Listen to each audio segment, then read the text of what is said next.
and welcome to the regular meeting of the Recreation and Parks Commission. Would everyone please stand for the Pledge of Allegiance? And that's Lee. Ready, begin. I pledge allegiance to the flag of the United States of America and to the republic for which it stands, one nation, under God, indivisible, with liberty and justice for all.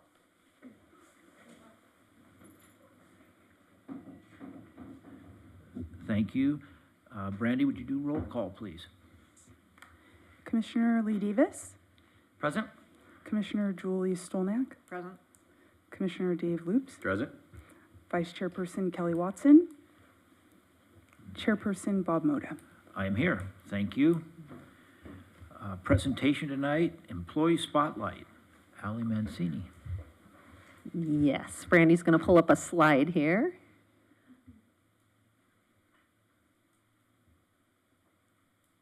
So I believe it was Commissioner Stolnak that requested that we spotlight, and I'm sorry, I don't know why this is so loud, that we spotlight an employee every month. So we're going to start doing that here at the commission meeting. And this employee was not able to attend tonight, but we still wanted to recognize him as our first recipient.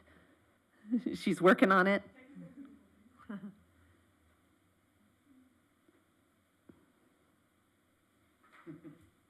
Are you going to spotlight the employees also on social media? Yes. Okay, they're going to, three of them are going to try and figure it out. Hold on one second. We'll plan to repost the information. Yeah. Do you guys want to go ahead with public communications and we'll just come back to this? We can do that. Okay. Are you all right? We'll go with public. Okay. Okay, while we're waiting for that presentation to load up, we'll move to public communications that are related to commission business only and that is within the jurisdiction of the commission. Anyone? Public communications? Seeing none, we'll close public communications. And Do you want to move to the consent calendar? we'll keep going. Oh, they no, got it. we're They up got and it. running. Yay. I Okay. caught it out of the corner of my eye. There you go. Yes, so this month's employee spotlight is on our staff member, Eduardo Herrera. I don't know if any of you have met Eduardo, but Eduardo works over at the Joslin Center. I'll just kind of read this bio because it's fun to learn a little bit about him. Eduardo Herrera grew up playing soccer and baseball with his family and friends at local parks. Soon after graduating high school, he attended Cal Poly Pomona, where he received his undergraduate degree in landscape architecture. Eduardo went on to receiving a master's degree in recreation from Cal State Long Beach. During his last year in the graduate program, he began working for the City of El Segundo's Recreation and Parks Department. Eduardo was originally assigned to the checkout building, assisting with reservations, scheduling, and the launch of pickleball program at Recreation Park. In 2021, Eduardo moved to the Joslin Center as a specialist, helping launch the new Dial a Ride with Lyft program, assisting with citywide events such as the 4th of July, summer concerts in the park, Star Party, Elderfest, and more. Eduardo always takes the time to help patrons and coworkers with any needs and goes above and beyond with every assignment he is given. The Rec Park and Library Department is grateful for Eduardo and everything he does and looks forward to watching his personal and professional growth. So Eduardo's wonderful. I don't know who has met him, but he also helped out with the holiday dinner. He's just a wonderful young professional, and we're very pleased he's on our team.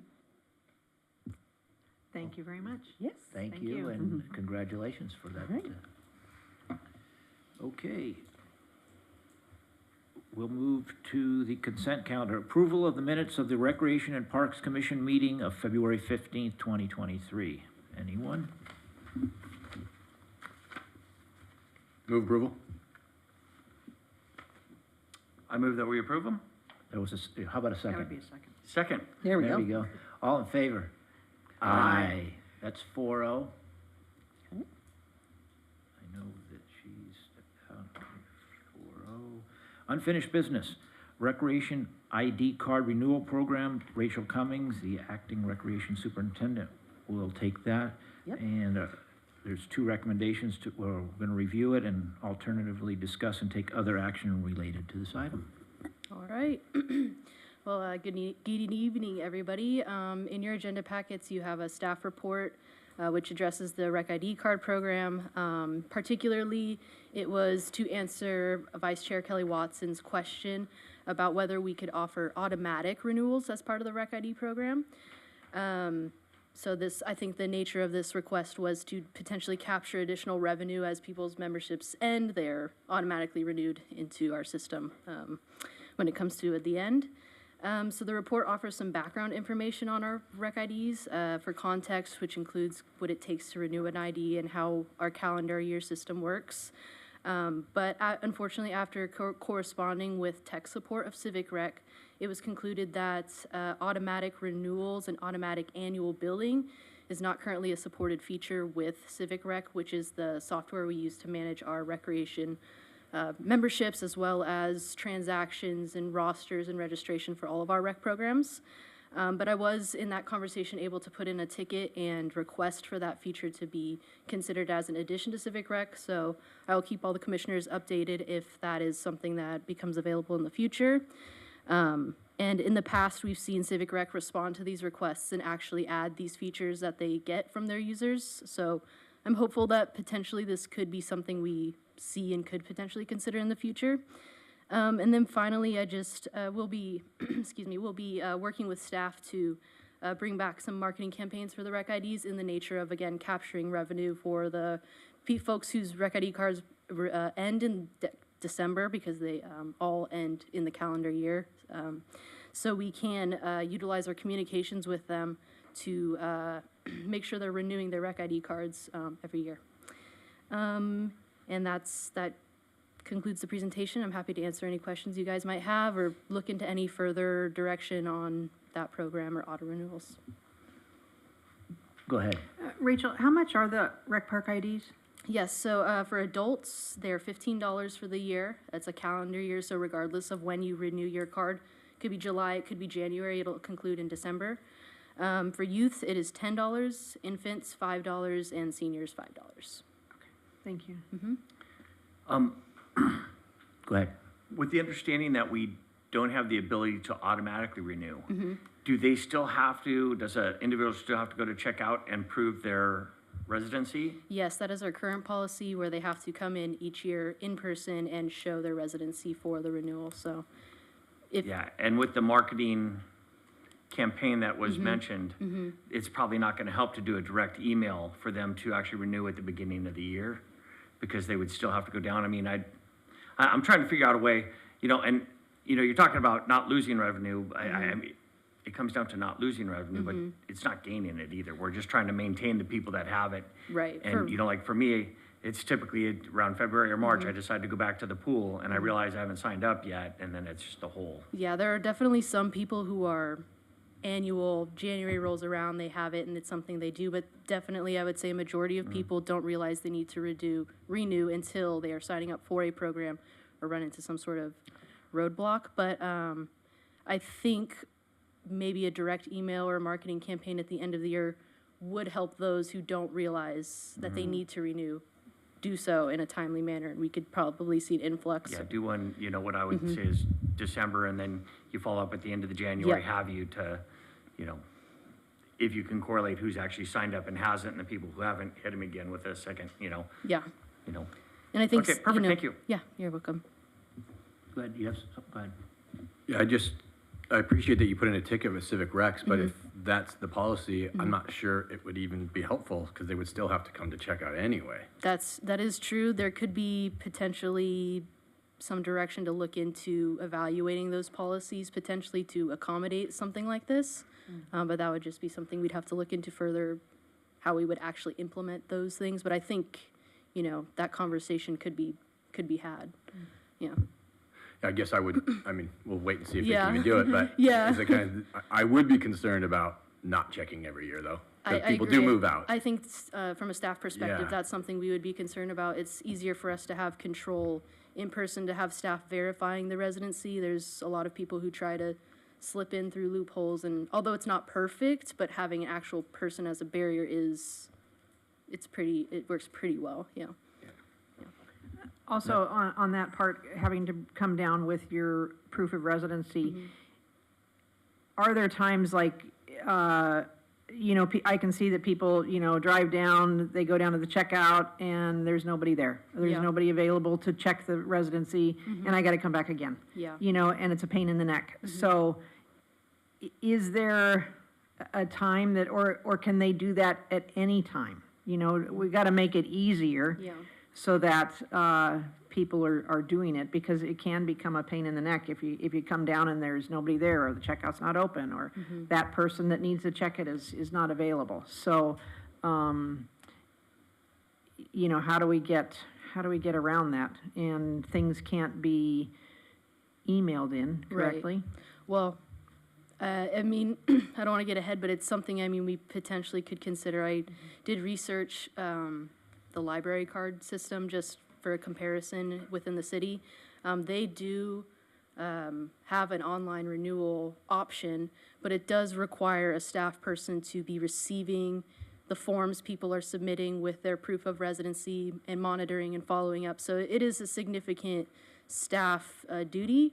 Not to say it's not possible, but it's just something that would have to be considered. And I think maybe if it's something we wanted to explore, we could potentially explore it further. I think, maybe Sam might correct me if I'm wrong, but I think what I read was they have something where you submit your forms and your documentation within 7 business days. The staff person gets back to you, and you still face the barrier of people not being able to have their physical card. You're going to have to come in person and get that anyway, but you can still utilize Rec ID memberships online without your physical card at this point. So I think that's, something we could look into if we're interested, but I do agree that I think checkout is typically our most reliable building in terms of hours and service, but it can be, potentially spotty, especially if we're short-staffed and someone has to step out to do something for a moment, and there's a 5-minute window, 10-minute window potentially is closed, but. Do all checkout employees have the authority to check residency, or does it have to be a Yes. manager? Oh, so No, they do. So as long as Yeah. there's a person there, As long then as there's you're a good. person, I know, we've been closed for a while for checkout from renovations, but should be back up and running soon, so I hope that should assist, but yeah. Can it be, Rachel, can it be done at any building or only? It can, yeah. Yeah, Check so they out- can go to Clubhouse, they can go to Joslin. Yes, So it's not just the checkout building. correct, yeah. I really would like to get staff's thoughts Mm-hmm. on this recommendation, The online renewal. the portion, online perhaps. or just coming in. So if they think it's a good thing, or, Sending ID and stuff over, I would want to just check in with the city attorney. I'm sure the library has something worked out, but I would just want to check right, in. and is it a good idea Right, or not? Yeah, what right. the We pros would and probably cons need to might do a be. little more research, yeah. Yeah. I would Absolutely. appreciate it. Okay, Yeah, absolutely. And if it goes into, if Civic Rec does actually act on that, maybe it's submitting to Yes, Civic Rec right, too. right. Something we just develop Yeah. on, yeah. exactly. Great. So- Yeah, I'd be happy to, we can look into that for you guys. Appreciate it, Mhm. thank you. All Thank right, you. thank you. Okay. Rachel, again, thank you. New business, review and approve of the California native plants garden identified by Lindsay Karen and visual artist, and Joseph Casillas, acting parks superintendent, Sam Lee, cultural arts coordinator. Recommendations, review and approve the selected location for California native plants garden and field drawings. Or 2, alternatively discuss and take other action related to this item. So, who's starting up? Sam? Sam Thank will you. present Thank you. his report. Good evening, esteemed commissioners. Thank you so much for giving me the opportunity to present tonight. And first of all, my name is Sam Lee. I'm the Cultural Arts Coordinator for the city. Nice to meet you all. So why am I here? The purpose of my presentation tonight is to present a garden proposal to you as a buy-in, hopefully to get your blessings. I will ultimately need to get final approval from City Council for this garden that we're hoping to put into the city. And so, we can, before I jump into the presentation, I want to just kind of give you a little background on the project that I'm working on and how the project is connected to the proposal that we're going to be discussing tonight. And so back in June of 2022, City Council approved an initiative that was recommended by the El Segundo Arts and Culture Advisory Committee. And there's a number of art initiatives were approved by City Council, and one of which is called the Visual Artists and Community Program.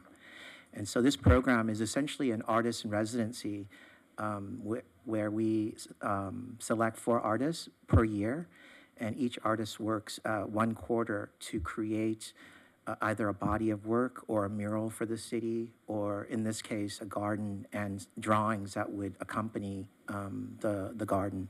And so, so that leads us to Lindsay Caron. She was one of the artists who was selected for this program for this fiscal year. Now, she is based in Los Angeles. She's from Marina Del Rey. Her background is she's a visual artist, first and foremost, but she's also very interested in environmental sustainability. She's an environmental activist. She worked a lot with, in the state of Alaska, she worked with the indigenous cultures in Alaska. And so if we could go to the next slide. So I just wanted to kind of give you an idea of the kind of work that she does. So here's a drawing, a color ink on paper.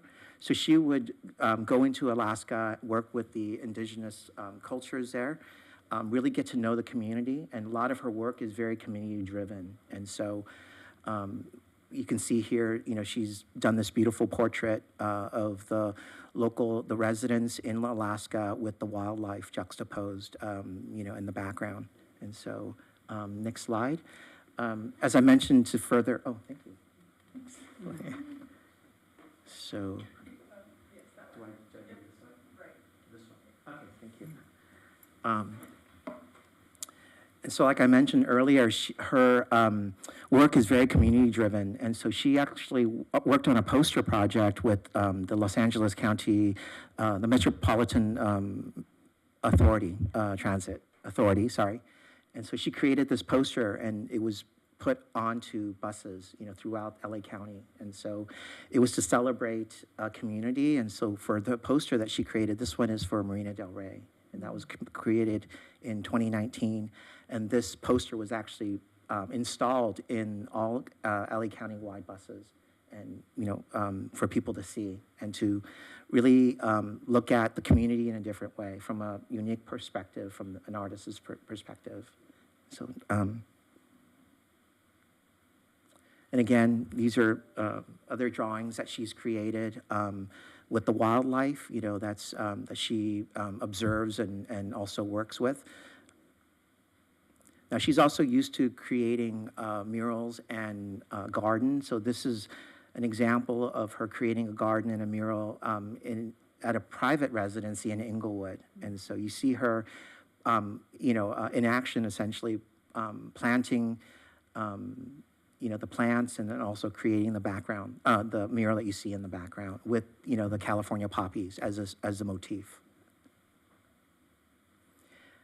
And then for the project that she wanted to do for El Segundo, she would really like to create, you know, a garden of California native species, and also would accompany like a mural perhaps, or even field drawings that will go along with the project.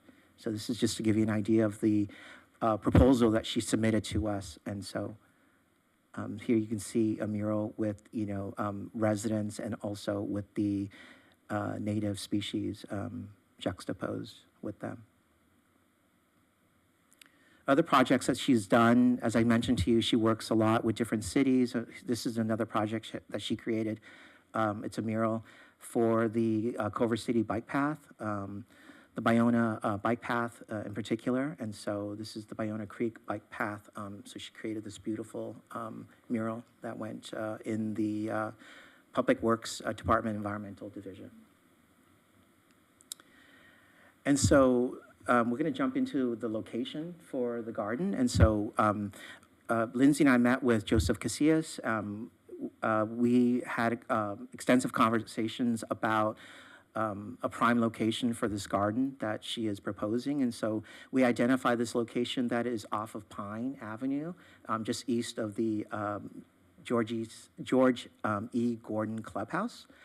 And so her vision for the garden, and also it aligns with Joseph's, idea that he's had for a number of years, was to retain this sort of wild essence, for the garden. And we also wanted to put in a walking path so that people can actually walk through and take in the beauty and, just a place of meditation, perhaps, things like that, so that people can kind of stop, in their busy day and just enjoy the nature. Now, the plants that she's chosen, which I'll share in the next slide, she selected 11 plants. They're not, set in stone in terms of all the species that she's planting, but she will be choosing from them and also, adding more if necessary.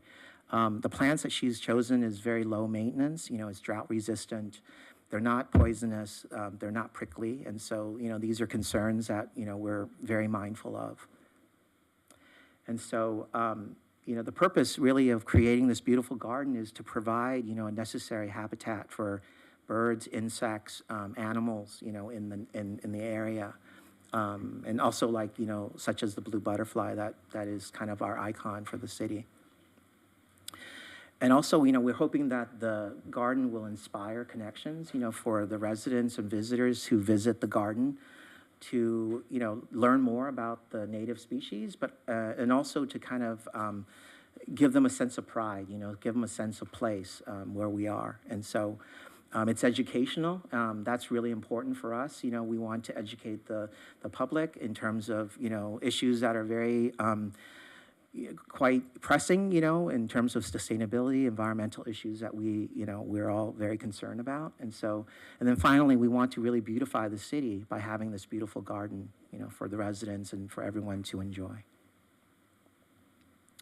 So here's a list of the plants that she identified and that she wanted to put into the garden. And so I'm not even going to attempt to pronounce the names of those species, but just wanted to give you, and I'm sure you're familiar with these different types of California native species, and so there are, many. So I want to just kind of give you kind of the variety of the species that she's planning on planting in the community.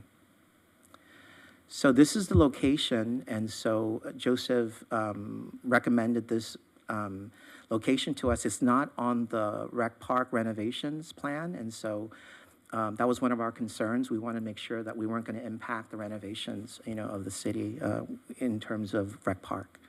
So you'll see that it's above where the retaining wall is, and it's probably going to start where the end of that gate is, or the chain link fence. We're going to put in a path, a walking path that's 5 feet deep, and then we're going to do grading for the landscape so that she can plant the native species.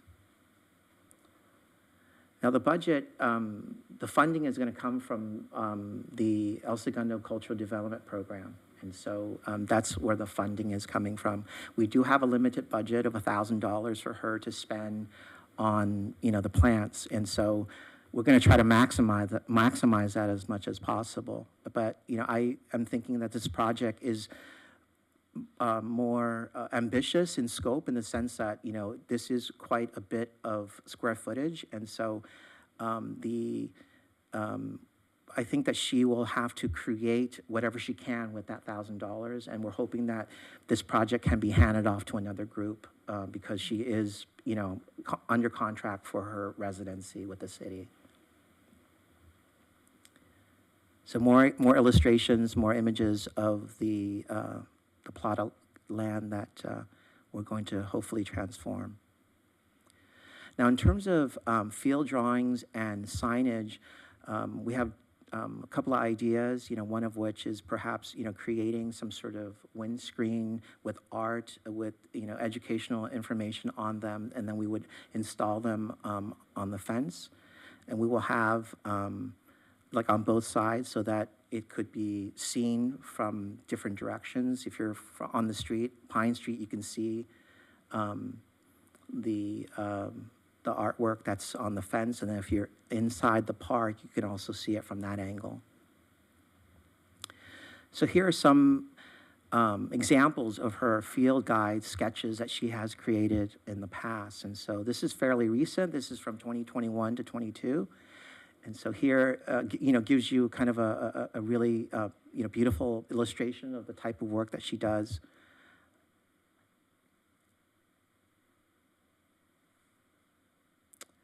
And then examples of signage. She shared some of these signage as for us. That's something that we can create. So this is, a 20 by 30 signage with kind of a, the information on the right and then illustration on the left.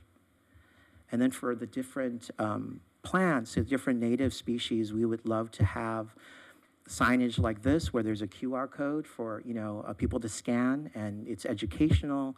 It also gives you, the name, the species name, and then also the, the common name that we use for the plants. And so that's kind of it for my presentation. I just, again, I wanted to reiterate that, I'm hoping to get your buy-in and your blessings for this project. And ultimately, we'll have to go to City Council to get their final approval for the location. Anyone? And if you have any questions, I'd be happy to answer them. Go ahead. As far as the approval, I mean, I love the concept, I love everything. I know that a $1,000 budget probably won't do more than like 10 feet of path. Do we have an idea on well, first of all, how much it's gonna cost to do the path and to do the complete project, and then funding for it? Yeah, so in terms of the path, that will be done through parks, I believe. And Joseph, you can, please chime in and help me answer that question. Yes, sorry about that. Yes, the pathway will be designed by the Parks Division. Basically, we'd create a path from fence line to fence line, 5 feet wide. We'd put railroad ties to border it and then fill it in with like walking wood chips. That would be the pathway, Okay. to keep it So it wouldn't- natural looking and nature looking. So it wouldn't be concrete, it would be No. more of a soft path? Okay. Yeah, we're trying to create a Yeah. native look for the native, So plants the and, financial impact's low. right. Perfect. Yeah, and also sorry for interrupting, just to answer your question about the $1,000 budget, we're coming up with ways, creative ways to, potentially partner up with a nursery. Maybe they can do a partial gift, partial purchase, so that, we're benefiting, they're also benefiting as well. We can put their, their logo on signage, and that's a great way to create partnerships, with local businesses. And so that's, an idea that we have, and I'm working on that in, the moment, so. And my other question was, I don't know if you've heard that we had other presenters with similar ideas, actually using some of the same stuff to recreate habitat for the blue butterfly. I think this would dovetail really well into that. And I know that council's already given a big nod. They're very adamant that they'd like to see something like that come back, because I think they're a little upset that there's more El Segundo blue butterflies in Redondo than there are in El Segundo. So just a thought for you, if you Yeah. incorporate that, I think I hate to say your sell point, but it would dovetail and make a more complete presentation, I think, or Okay, something like that. great, So thank you. just- And I have had contact with different user groups that want to help out with this project. So the one group, I think Barbara, from this. Yes, Barbara's right yes. here. Oh, she could speak on it. Yeah. But then I just had recently, was reached out by the Women's Rose Garden Club that they want to be involved with the project too. So now we got 3 groups that want to do it. Excellent, And thank you very much. so. Yeah, that's great. Julie, go ahead. So I have some questions and some things to say about it, and I think it's a great project. But I'm wondering, why is it that an artist is doing it instead of a master gardener or a landscaper? Why is it an artist doing this that has an interest in native plants? There seems to be a lot of emphasis put on these drawings. And the drawings, I guess, are gonna be used on the signage, which will be expensive. I used to own a sign company for 20 years, and those type of signs end up fading pretty quickly, so you're gonna have replacement of those. And yes, we need the blue butterfly habitat here, and I have been talking about that since I've been on the Planning Commission. But I'm just not sure why it is that this is an artist project instead of master gardeners. And like we did have Monica Davis and Barbara Boland come and speak to us about the blue butterfly. And I know there's more money out there, and it seems like with the arts committee, a lot of money is just spent on things, and now this that we could actually, continue doing in town has such a small little budget. $1,000 worth of plants is not going to go very far at all. I saw this morning, there's an article in the Daily Breeze about what's happening down in Hermosa Beach with the El Segundo Blue. And they received an $80,000 grant from Fish and Wildlife, Department of Fish and Wildlife. And I kind of played around on that website and saw that there's, money there. Once again, I get so frustrated with a lot of times when El Segundo does projects, we come up with this great idea and then we throw a little bit of money at it. And it doesn't come off into, the big project that it should be, because we've just nickel and dime it. And, I don't, like I keep coming back, I'm not sure why it's an artist project and falling under that. And I think that, we ought to have a master gardener involved in it or landscaper involved in it, and somebody that knows about the habitat. And we want to bring not only the El Segundo Blue, but the monarchs and do that. But let's not throw just a little piddly amount of money at it. Well, I can tell you that this is our first year that we started this pilot program, and so there's a lot of lessons learned, and part of, I think, I'm kind of at fault in the sense that, when we created the budget for it, this project was really a two-dimensional project, and so when we got so it's an artist project. The Visual Artists and Community Program is to create an artist in residency. How it evolved has become a collaboration between the Recreation, Parks, and Library with the Cultural Development Program Fund. And so when we were budgeting, we had not envisioned that somebody was going to come to us and wanting to create a garden. And so so that's a lesson learned, because we're doing it for the first time. I was just thinking more about a mural, or a set of drawings or paintings that are hard art, right? And so obviously for next year, we're going to ask for a lot more money so that we can actually have a little bit of buffer. We're not nickel and diming. I'm actually trying to find ways to create value, create more money that we can put into the garden, because I think this is really important to the city. And I think there's a lot of people who would want to have this. From talking to Barbara, I feel like the consensus is really to have this beautiful garden for everyone. And so, I hear you. I think that, like I said, that is probably on the part, that is my fault in terms of creating the budget, And so, I've learned this time around that it needs a lot more capital, And so I'm trying to solve the problem of maximizing this $1,000 and hopefully creating some sort of partnership, with a nursery that we can get more out of, and it's a win-win situation for both parties. Because, you have quite a length to go from that beginning fence all the way down to the corner at Guaymas. I understand, yes. Yeah. That's a lot of space that's going to need to be filled. Yeah. And, not just to be spotty, little plants along there. And, so is the sign budget coming out of that?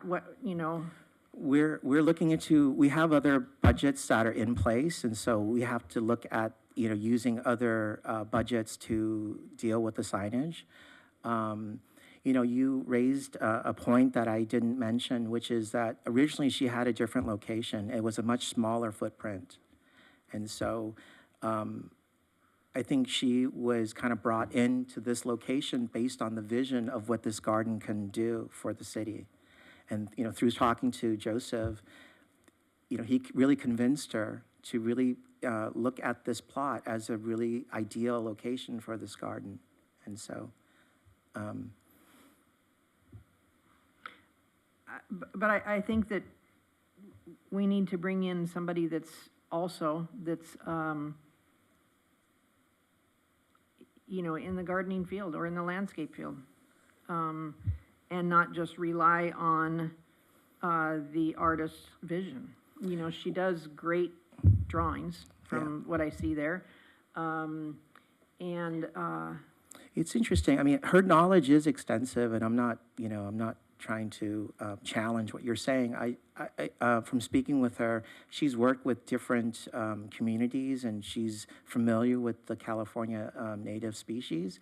We're hoping to bring on other groups too, like working with Barbara, for instance, you know, with her expertise and her network of experts, you know, that can inform the project. You know, we're looking at this project as a collaboration, you know, and it's not really her vision per se. It's really, she's trying to facilitate a garden that would be, you know, that would be positive for everyone. If I could just jump in, sorry. I understand, you know, the concerns. I think we're just at a very conceptual, high level at this point. I think it's just, the commission has asked to be brought in on these types of projects, and so I think we wanted to come to you and say, would this have value? And then we need to go and hash out all of those details, because I agree $1,000 isn't enough, but I understand Joseph has identified some money, you know, some funding within his own budget. You know, it's a potential we could ask the council, but I think we're just at a conceptual phase at this point. You know, would this something that the commission would see value in? Should we be able to fund it and do it appropriately? So I would imagine we would come back at some point with more of those details. That's great. I know that Dave's got something. I do, but with that, Yes. it kind of changes how in-depth I'll get. You know, Okay, I'll change yes, the way, but I yes. still just, we'll just point them out Sure. in the beginning. I want to say that, Joseph, you and your team's expertise hopefully will allay some of Julie's concerns with regard to the who's in charge of the physical, you know, landscaping and the professionalism. I'm hoping that is part of that answer. Yes. And I don't even know if that was just more of a statement than a question, but my first question is, if you were to end up with murals on the fence line, would that be the whole fence line as well, from the corner of Guaymas all the way to the end, or? No, I think that was just an idea. I think we would probably do it in small sections, but I am really hoping for something more like this type, that's temporary. We can, you know, she did give me some notes that I can share with you in terms of the type of interpretive, you know, nature walk signage. And so, I was more talking about the murals than the signage. well, the mural would probably be small sections. I don't think that we would, you know, wrap the whole fence with. Are like, you some asking sort of about the screen. windscreen? The mural / windscreen, I got a little bit confused. Is the mural the Something same as on the the windscreen? fence? I think that's. The mural is the same as the windscreen. Right. along The fence, right? windscreen, yeah, is, yeah, I'm sorry, it's just because things conceptual, I get it. evolve, you know, the idea really kind of evolved, you know, as we had more conversations with Joseph, and, you know, we're throwing out ideas about the type of signage and, you know, mural and Right, I field guess drawings. because it may come back to us, that would be the conversation that would be had then, is like, because the whole thing would be too much. It would Yeah. probably be, it'd go from art to an eyesore potentially pretty quickly. Yeah, and I agree with you, and I don't want people to not be able to see the Right, right. garden, So you that- know, from the other side or on the street side. So I would imagine it being very, you know, they're temporary signage, you know, we can replace them. You know, you talked about fading. You know, we'll try to make sure that, you know, we put UV layers, you know, on I'm sure the drawings would probably be scanned and would be printed on some sort of material that would then be adhere to the temporary signage. And so, you know, the maintenance of it, one of the things that she will need to do is give us a maintenance plan. so that we know what to do, in those kinds of situations. Dealing with And those then I assume situations. that the, probably the Arts Committee would be the one to approve the mural ahead of time, not us, right? It would be the experts in that field? who would- Yeah, so we would, we would share that with the ACC, and then also we would notify, would present it to the city council as well, so. Great. And- So there'll be different levels of vetting, and, Sure, and this one is also changed because of what you said, but I'm gonna say it anyway, just because. The irrigation has been terrible up there for years, so, and I know the irrigation is part of the big plan too, so that needs to be weaved in. Yep. For sure. And they're not drought resistant, they're just native plants, right? So they still need irrigation, probably drip. they do need yeah. They probably need drip. And then you mentioned something about, and I got a little bit confused, you said something about handing it off to another group. Were you talking about the maintenance of it? You said the artist. No, the artist will have to completion hand of it the off. garden, because I can't imagine that she'll be able to complete the whole, square footage with, the measly $1,000 that, that we had set hand aside. off the rest of the, Yeah, I think she Oh, would that's probably you. do a section, right, of the garden, whatever she can do, with the budget that that we have allotted. And so, and also her term is gonna end, June 30th, and so I have to make sure that enough time. her project needs to be completed by that timeline. And so, I think of it as, multiple phases, and so that's what I'm saying, that, hopefully that this project can be handed off to another group who would want to take, ownership of completing it, so. So she may do her plantings prior to the end of June, and then that is the only thing that gets done, or then, that's not a lot of time, right? It's not, no, we're running, Yeah. we're running up, we have a very tight timeline. So I Yeah. think there's obviously some questions we need to do a little further research, and we will do that. If you guys have any additional, I think you've raised really good points, and it helps to point us to where we need to kind of hash out some details. So we will do that. One more. Okay. That fence on top of that wall. Right. Is gonna have to go up. Once you send people up there, now all of a sudden it's like mid-thigh. Yeah. Another cost that you have to consider is raising that fence. Once you invite people up there, it's a full Right, hazard. Unless if they're putting the pathway right along that wall, Even so, and if I. if you look at the picture, yeah. Well, we been up talked there. about different points. We talked about putting the ID of each plant along the fence line where you could just still walk on the grass line and the sidewalk line, or create a little nature walk along that fence line.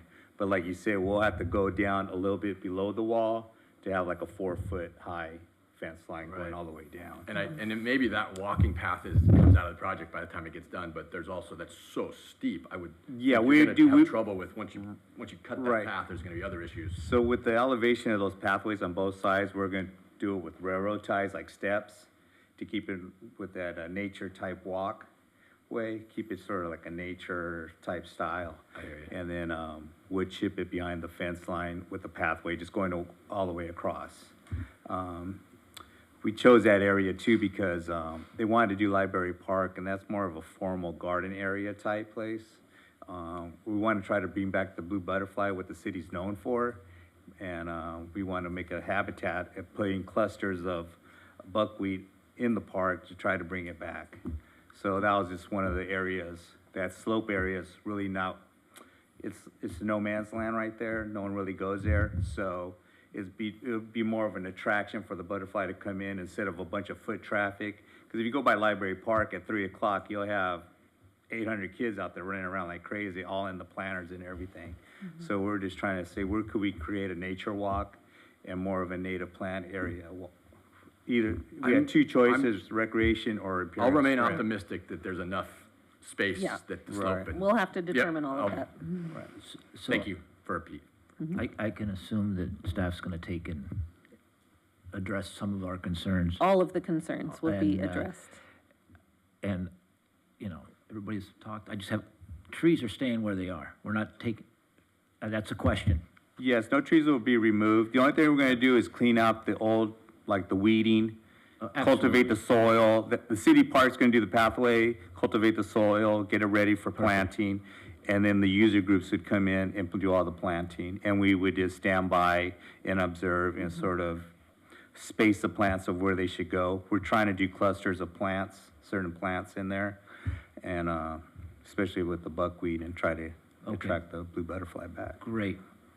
Okay. Thank you. Thank you. Okay, thank you, Sam. Thank you so much. Appreciate your time.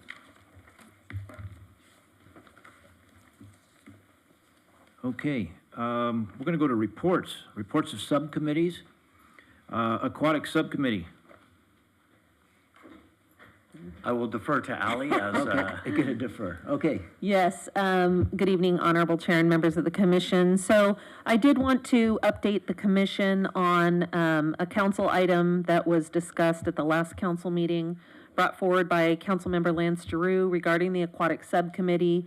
There was some pretty intense discussion around, the formation of the committee and what the goals of the committee and what the work plan was and who has sat on this committee. It sounds like there's been several variations of aquatic subcommittees over the years, many different variations. And so what was ultimately decided was that we would, I don't want to say reform the committee, but basically Councilmember Giroux would like to retain the 2 commissioners that are on the committee, as well as himself, staff, and then reach out to some community members to possibly also get involved in this committee.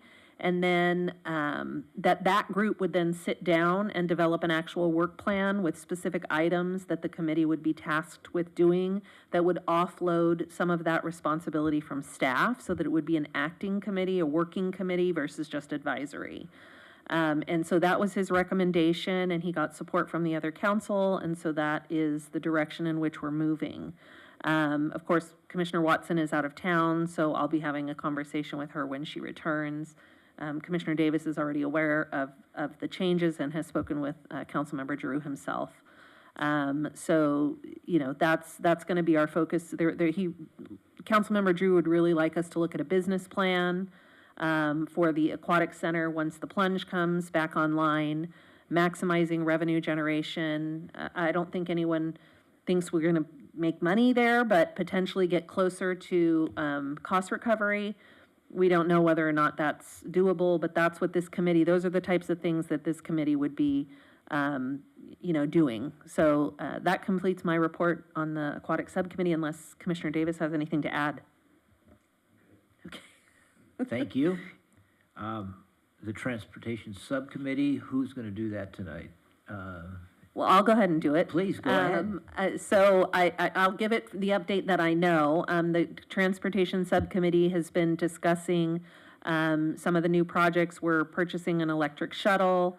We're looking at expanding our transportation services to offer additional excursions for community members, seniors, but also potentially families or things of that nature. We're really looking at maximizing the Prop A funds, and so Linnea Palmer is our management analyst.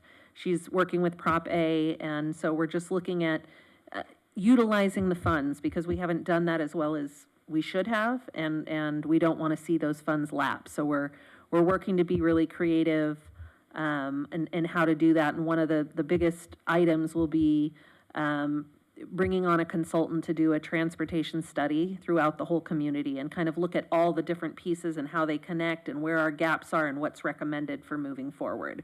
So that's one of our biggest ticket items. And that concludes my update for the Transportation Committee. Thank you, Ally. Youth Sports Council, Dave. Didn't meet since last meeting. Okay, thank you. Director reports.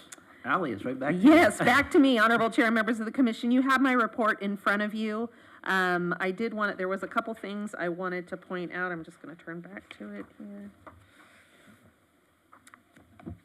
So it was a really exciting opportunity we had for our staff to attend a power and influence training, which really spoke to them about how to do presentations, how to engage audiences, how to effectively get buy-in for things that you're doing. I think they all reported it to be they loved it. The staff loved it.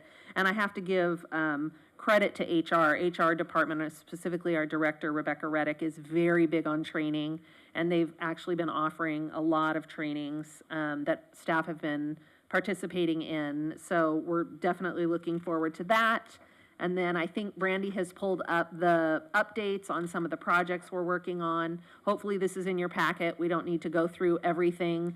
I will tell you the department is extremely busy, and you know, really, I have to really give the staff a lot of credit because they're doing their daily work, and we're getting a lot of side projects, you know, being thrown at us, and they're just doing a really good job of managing that. And I really appreciate that. This list helps because we meet weekly, weekly or every other week to go over this. They provide updates to me, and then we translate those into the report so that you can see that. Brandon, if you can just scroll down to the bottom. Because there was something, so one of the items I wanted to just let the commission be aware of is that I'm meeting with the school district on Friday. We are in the process of rewriting our joint use agreement, as you all know. And, you know, one of the things that I've done is I've toured the middle school, I've toured the high school and one of the elementary school campuses, and I'm gonna be touring the other schools as well. And I'm really looking at it from a perspective of what do they have that we can use? And so, you know, we're really coming at this from more of a balance, a share, if you will, of what we're giving the school district or what we're providing to the school district, but what also can the city utilize. And the district has been really wonderful. I mean, they've really been working with me, and they seem very open to some of the ideas that we have. For instance, maybe moving the drama program out of Clubhouse and over to either the middle school or the high school so that we can do more fee-generating programming in the Clubhouse, either more rentals or classes where, you know, we can capture a little more revenue. And that's kind of my goal for the entire project is where can we save money and where can we earn money. So I just wanted to provide those as my updates, and then again, just thank the staff for all of their work. That concludes my report. Anyone? Okay. Thank you for that report. You're welcome. You did answer my question. Okay, great. That's the drama. Great, yes. Where are we gonna move it to? Right. Potentially over, the high school has two kind of theater spaces. I don't know if you're aware Yes, of that. absolutely. So probably the smaller space, but I actually also looked at the middle school has a facility that's Absolutely. beautiful, And, yeah. absolutely gorgeous. So I think there's a lot of potential, and I think we're positioned right now to make those requests. I don't want to beat it up, but I know, thinking of doing rehearsals and all that, and Potentially final show. potentially the final shows as well. Yeah, everything. Because it occupies a lot of space at the Clubhouse, and it's a great program. But if we were able to move that out, we could do a lot of different things in the Clubhouse. as long as I'm talking about drama. Yes. Drama used to come here to our meetings and just before their show, if they could, and do a quick Okay, presentation, and it would be good to get them back here. absolutely. It's a great idea. We can do that. I think they'd love that opportunity, so Yeah. we can Yes, facilitate that, yeah. It's the little advertisement also. Yes. Okay, with that, we're going to move to commissioner comments. Kelly's not here. Julie, Commissioner Stolnak. I thought you said Mr. I don't think so. Oh, I you said said Commissioner, Commissioner. but okay. So I had a couple of things as usual. So a large pine tree was felled there in left field at Brett Field, and it was completely dead. And I'm sure that people could see that, so that they're not questioning why it was taken out. But my question is, there's also one in front of the high school, and there's one in Library Park. Is there a beetle or some disease that's going around? Yes, there's a pine bark beetle. It's been around for years. It's been attacking some of our pine trees, like you said, for instance, Library Park, across the street. We have a few at Imperial Strip, and we had the one at Recreation Park. So our best way to try to fight it is to remove it ASAP before it spreads to the other pine trees, especially at Recreation Park. We have quite a few pine trees there. So we got rid of that one ASAP, and now we're going to be working on the one at Library Park. A lot of people have been questioning about it, but we explain them with the pine beetle and, how we're trying to solve the problem with it. And hopefully the high school is gonna get on the one in front of the school Yeah, as well. because if they don't, it'll spread. It'll go, Right. it'll be a cancer around the whole school district, or head over to Library Park. We got quite a few pines there too, so. Okay, I wanted to know about that. And then also I wanted to, thank Ally for jumping on the employee spotlight so quickly. And that was nice, and then being able to share it on social media so everybody in the community can learn about the employees in, Rec Park and our programs. And I did work with Eduardo and enjoyed working with him, and he was really on the ball for things for the, community for the Christmas dinner. But that was great to see, and thank you for doing that. Also, I wanted to comment about the Women of the West concert that I went to at the high school a couple of weekends ago, correct? And I think the tickets were all taken again, but not everybody showed up.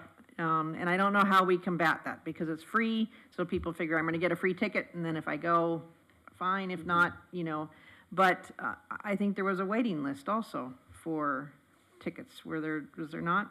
I don't recall if there was or not. Sam has left. So, I'm not sure how we get around that, but, I think the advertising was better on this one. But it was another great concert, just like the, orchestra was.